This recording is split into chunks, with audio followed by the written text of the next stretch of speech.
ce salon-là, nous aurons des personnalités de haut rang, puisque le ministre de l'Intégration et de l'ALIA, Ophir Sofer, sera présent. C'est sa deuxième visite en l'espace d'un mois. Il revient pour le salon pour montrer, comme il nous l'a dit lui-même, pour montrer aux Juifs de France qu'il est là pour eux, qu'il est là pour les écouter, qu'il est là pour comprendre leurs doléances et essayer d'y répondre. Eh bien, nous avons le plaisir d'être en ligne ce matin avec Aryeh Abitbol, délégué général de l'Agence juive en France et en Europe. Aryeh, bonjour, Boker Tov, et on peut le dire Purim Sameach pour les habitants de Jérusalem. Purim Sameach, Daniel, Boker Tov. Alors, en début de semaine prochaine doit se tenir à Paris et en France le salon de la Aliyah. Alors, c'est toujours un rendez-vous extrêmement important bien entendu pour l'Agence juive, mais pour tous ceux qui envisagent la Aliyah. Quel est le thème général que vous avez voulu évoquer au cours de ce salon? D'abord, donnez-nous quelques détails sur ce qui va se passer la semaine prochaine, où on peut retrouver, on va dire, tous les participants à ce salon traditionnel de l'Agence juive. Alors tout d'abord, je dirais que ce sont les salons de l'Agence juive, puisque nous avons 4 salons. Le dimanche 12 au salon Hoche à Paris, le 13 à Lyon, le 14 à Marseille et le 15 à Bruxelles. Et je précise que ça faisait plus de 5 ans que le salon n'avait pas eu lieu à Bruxelles. Et c'est important pour nous de dire à nos amis de la communauté juive de Belgique que nous serons là le 15 mars à Bruxelles. Alors, ces salons, ils ont repris après une période d'interruption due, bien entendu, à l'épidémie, à la pandémie de Corona. Est-ce qu'aujourd'hui, vous avez le sentiment de refaire le plein à nouveau de candidats à l'Aliyah, de ceux qui s'intéressent à l'Aliyah? Est-ce que ça redevient automatique de se tourner vers les bureaux de l'Agence juive, vers les participants des différentes organisations qui vont être représentées lors de ces salons? Écoutez, tout d'abord, la curiosité est toujours là. Les gens viennent. On a fait un salon en novembre, un petit salon, je dirais, en novembre. On a eu une fréquentation extrêmement grande, alors qu'on pensait que, vu que c'était une petite salle et qu'on avait fait ça un petit peu à la dernière minute, qu'il n'y aurait pas beaucoup de monde. Et pourtant, on a eu énormément de monde ce jour-là. Les gens posent des questions, s'intéressent, veulent savoir quels sont les changements, quelles sont les possibilités aujourd'hui en période post-corona.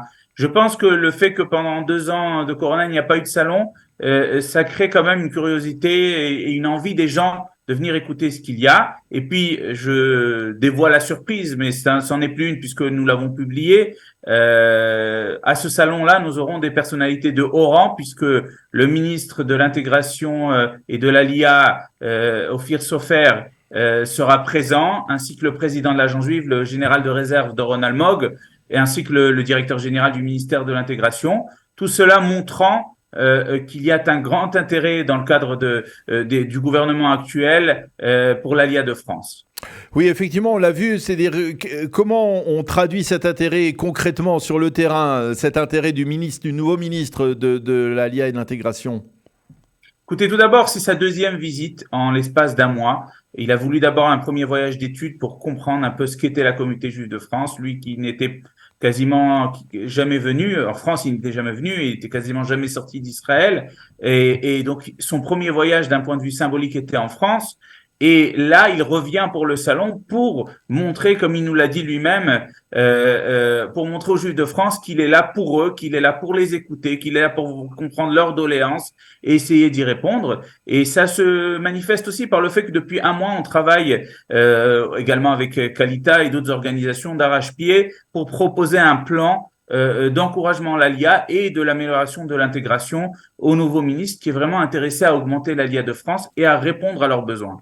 Concrètement, quelles pourraient être les mesures qu'un tel ministre pourrait prendre en faveur de l'intégration, d'une meilleure intégration des Olim de France en particulier? Écoutez, il y a plusieurs vecteurs qui sont importants. D'abord, les jeunes. Je pense qu'il a mis la priorité sur les jeunes. Quand je dis les jeunes, ça peut être les jeunes post-bac, ça peut être les étudiants, ça peut être les jeunes couples mariés. L'idée, c'est vraiment de les aider, d'augmenter le nombre de programmes d'intégration qui existent pour eux, de leur permettre de mieux comprendre le système d'études israélien, les psychométriques, les passer depuis la France, augmenter le nombre d'heures d'ulpan et proposer des ulpanim depuis la France. il y a vraiment une panoplie de possibilités qui intéressent le ministre de pouvoir ajouter aux jeunes. Il y a également pour les familles. Je pense que le modèle de l'Alia de groupe est un modèle qui va être développé, le fameux modèle de l'Alia de groupe de Shalom Var et d'autres modèles qui ressemblent à cela. Et naturellement, l'emploi, l'amélioration de tout ce qui est lié à l'emploi et une réflexion sur des plans liés au logement aussi, parce qu'on comprend très bien que le logement est un sujet qui est extrêmement important quand on décide de faire une intégration et une alia pour une famille. Donc tous ces points-là sont en vue. C'est pas une nouvelle que je donne en disant que le gouvernement actuel a rajouté un budget de plus de 300 millions de shekels pour le ministère de l'intégration, dont une partie de cette somme-là sera vouée à l'ALIA, à l'intégration de France.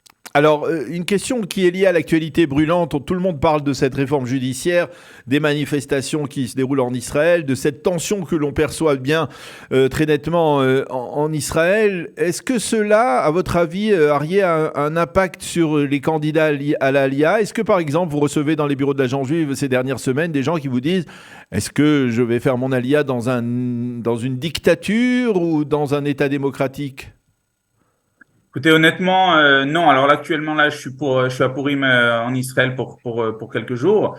Mais ce que j'ai entendu ces derniers jours en France, non. De ce que j'entends, ni de nos délégués, ni de moi-même, en discutant avec les gens, je pense que ce qui préoccupe le plus, je dirais, les candidats à l'ALIA aujourd'hui, c'est de savoir au niveau financier, est-ce qu'ils vont pouvoir s'en sortir? Est-ce que, malgré l'inflation qu'il y a en Europe comme en Israël, il faut le préciser, est-ce qu'on peut s'en sortir en Israël? Donc, je pense que l'ALIA de France actuellement est beaucoup plus inquiète de problèmes plus pratiques d'ordre économique.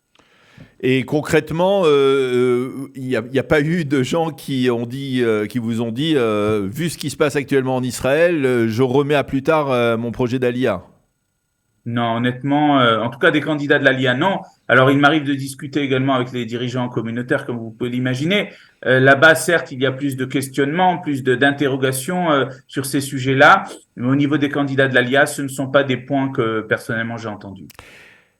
Eh bien, Ari Abitbol, merci beaucoup. On va rappeler donc les dates de ces salons de l'ALIA à Paris et en France. Dimanche, le 12 mars, ce seront des salons à Paris même. Et ensuite, Lyon le lundi, le mardi à Marseille et le mercredi, vous nous l'avez dit, à Bruxelles pour nos amis belges également qui envisagent aussi de faire leur ALIA. Merci beaucoup, Ari Abitbol, d'avoir été avec nous en cette matinée de Purim. Bonne journée, bonne fête de Purim.